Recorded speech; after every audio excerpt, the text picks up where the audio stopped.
मैं एम नफीस रशीद, आप देख रहे हैं भारत न्यूज़ 247। दिल्ली, पूर्वी दिल्ली यानी कि कड़कड़डुमा कोर्ट पर मौजूद हूं, जहां कहा जाता है कि स्वास्थ्य निर्देशालय है। ये यकीन करने वाली बात हो नहीं रही है कि कैसे यकीन किया जाए कि स्वास्थ्य निर्देशालय भी है, हालांकि दिख तो रहा है एक इमारत खड़ी है। क्यों कह रहा हूं ऐसा? क्योंकि 78 दिन हो चुके हैं इन लोगों को धरने पे बैठे हुए। मैं लगातार शुरू से कवर कर रहा था और मुझे ऐसा लगा था कि अब तो इनकी मांगें मान ली गई होंगी, पर अब ऐसा कहने में मुझे कोई गुरेज नहीं है कि क्या स्वास्थ्य निर्देशालय है, क्या खाली इमारत है।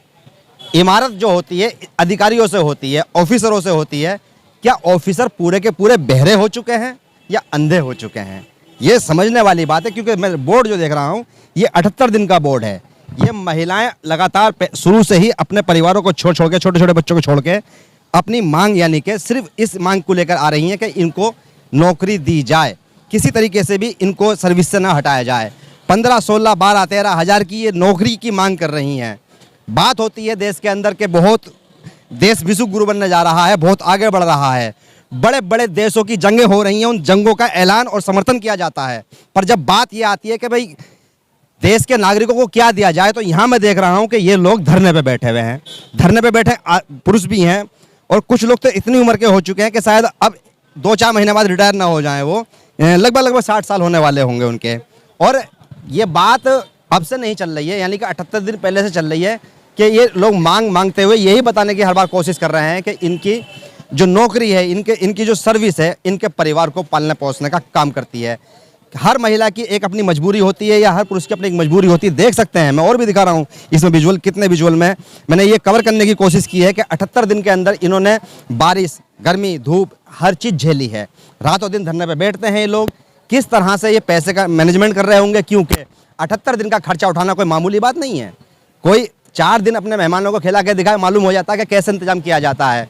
पर 78 दिन तक 585 लोग धरने पे हैं। ये एक बड़ा सवाल होता है कि ये बिल्डिंग जो इमारत खड़ी है, क्या इसमें कोई ऐसा अधिकारी या ऐसा ऑफिसर नहीं है जो अरविंद केजरीवाल को या गृह मंत्री या एलजी को ये बता सके कि ये 585 लोग धरने पे क्यों बैठे हैं?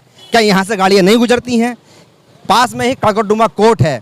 मैं बात जजों तक भी करना चाहूँगा कि क्या जजों को इस कोर्ट के अंदर बैठे हुए पता नहीं पड़ता है कि ये धरने पे क्यों बैठे हैं? 500 यानी कि 585 लोग 78 दिन ये सवाल छोड़ रहे हैं कि क्या हो गया है सरकार में बैठे लोगों को और सरकार के उन नुमाइंदों को जो बात तो करते हैं बड़े बड़े रोजगार देने की, बड़े बड़े सिस्टम को सुधारने की, विश्व गुरु देश को बनाने की, पर यहाँ 585 लोग दिखाई नहीं दे रहे हैं, जिनमें बहुसंख्यक की जो आबादी देखी जा रही है वो महिलाओं की है। लगातार बहुत सारी महिलाएं, मैं बात भी करना चाहूँगा।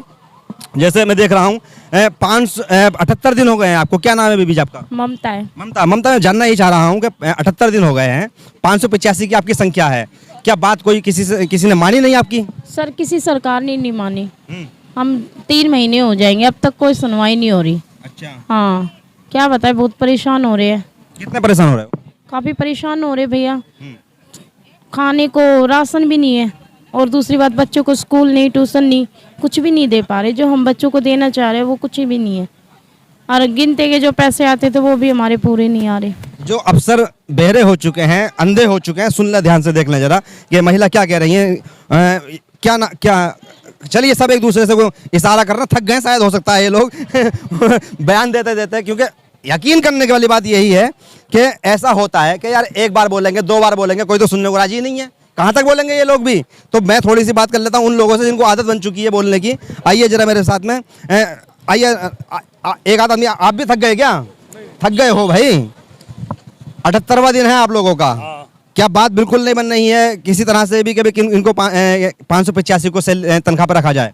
देखिए 1 अगस्त से धरना रखा हुआ है और आज 76 या 78वां दिन है।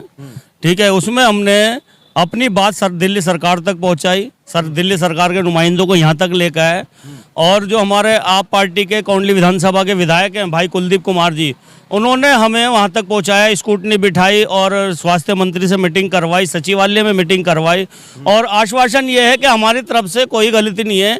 जो भी गलती है वो एलजी की तरफ बॉल फेंक रहे हैं, कि वह एलजी के पाले में बॉल फेंक रहे हैं कि एलजी की तरफ से जो है देर हो रही है, हमारी तरफ से कोई देर नहीं है। हाँ, कुछ अंकुश जो इनके ऊपर लगे हुए थे वो अंकुश हटाने में दिल्ली सरकार कामयाब हुई और उसके लिए हम बधाई देते हैं। अंकुश हटे? वो अंकुश में जैसे इनसे अंडरटेकिंग मांगी जाती थी सैलरी देने से पहले कि आप कभी भी जो है स्थायी होने का आप दावा नहीं करेंगे, आप धरना प्रदर्शन नहीं करेंगे, आप आवाज़ नहीं उठाएंगे, तो उसके खिलाफ राजकुमार दिगान जी, डीसी कपिल जी, गुलाम सरवर जी, राजेश भाई ने एक तरीके से इनको प्रभाव बनाकर और इनसे ये अंडरटेकिंग हटवाई। उसके बाद इन्हें बाहर भेजा जाता था सामान लेकर या सामान लाने के लिए, आउट अपने डिस्पेंसरी से बाहर भेजा जाता था, जिसमें इनके 2-3 हज़ार रुपये लग जाते थे, सामान टेम्पो में आता था। उसके बाद इन्हें कहा जाता था कि आपको दे दिया जाएगा, आप पर्ची दे देना, लेकिन पूरा पैसा नहीं दिया जाता था। इनको कहीं ना कहीं डरा धमका कर फिर काम लिया जाता था। ठीक है जी। और इनको तनख्वाह 3-3, 4-4 महीने की सैलरी हो गई थी, जो कि इनका सैलरी जो है पेंडिंग थी, वो सैलरी करवाई इन लोगों के साथ से, और इन लोगों की जो है आगे आने से वो सैलरी हुई। अब सिर्फ बात आती है स्थायी होने की, और स्थायी होने के लिए इनकी फाइल दिल्ली सरकार तक पहुंच चुकी है।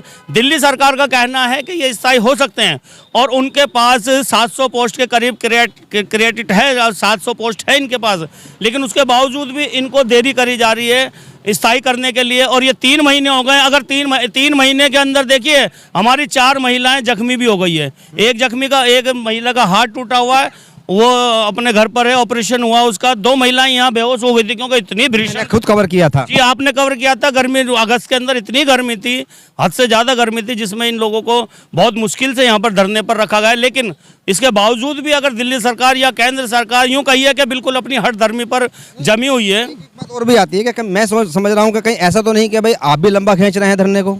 नहीं, हमारे को क्या यहाँ बैठने का शौक, इन लोगों को शौक थोड़ी है बैठने का।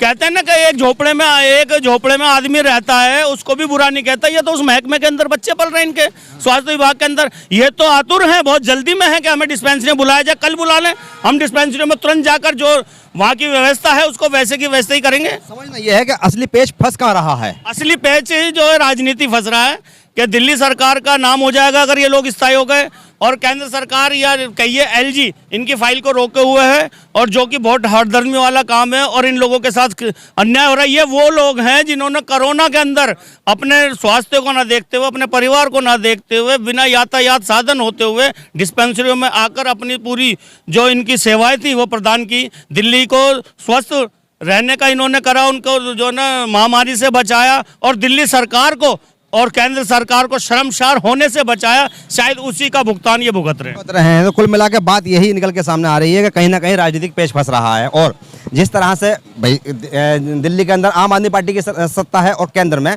बीजेपी की है, दोनों का यही रूप बन रहा है। जहाँ तक मैं समझ रहा हूँ कि इन 585 को कैसे अटका के रखा जाए। 585 को अटकाने का मतलब यही है कि कहीं ना कहीं नाम की बात आ रही है कि नामकरण बीजेपी का होगा या आम आदमी पार्टी का होगा, पर 585 लोग धरने पे ये बैठे रहेंगे। दिन इनका आज 78वां हो गया है। अब देखना यह है कि ये कहानी आगे कहां तक चलती है। मैं एम नफीस रशीद, आप देख रहे थे भारत न्यूज़ 247।